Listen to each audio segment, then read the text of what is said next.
सत्यजित तिकडे असताना असं नेमकं काय घडलं की जो सत्यजित मंजिरीचा चेहरा बी बघायला तयार नव्हता, तो अचानक हिच्या प्रेमातच पडला? मी नाही सांगून सुद्धा नक्की मंजिरीने फोन बिन केले असणार तिकडे, पण नाही, तसं होण्याची शक्यता सुद्धा कमी आहे.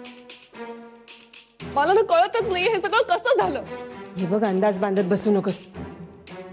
विचार करण्यात काय बी अर्थ नाही, नाहीतर आपल्या हातून येळ निघून जायची आणि तिकडे ती महामाया सत्यजीच्या गळ्यात पडलेली असायची. नाही नाही, असं होऊन नाही जमणार. जमवू बी देऊ नकोस. अगं, जिंकत आलेली लढाई अशी अर्धवट सोडायची नाही, कळलं?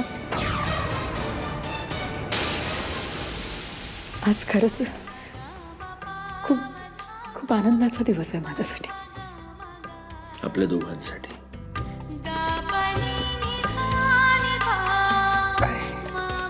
तू विचार कर मंजिरी, तुला एवढा आनंद झाला असेल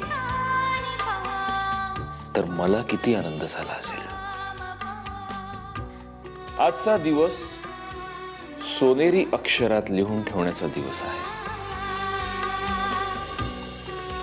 तुला माहिती मंजिरी, मी परत उभं राहावं म्हणून मला डॉक्टरांनी सांगितलं होतं, मिस्टर मुधोळकर, तुमची विल पॉवर स्ट्रॉंग हवी.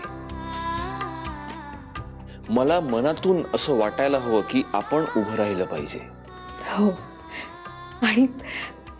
आणि तुम्ही उभेही राहिलात, संकटावर मात करून उभे राहिलात. मला माहिती होतं तुम्ही बरे होऊनच येणार. न येऊन सांगतो कोणाला,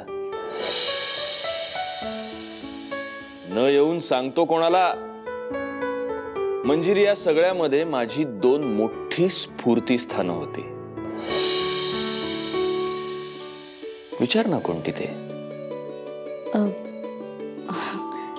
अगं विचार. एक माझी लाडकी बायको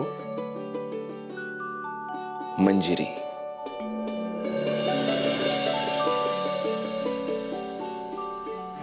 आणि दुसरं मोठं स्फूर्ती स्थान म्हणजे माझ्या बायकोचा आणि तिच्या बॉयफ्रेंडचा हा फोटो.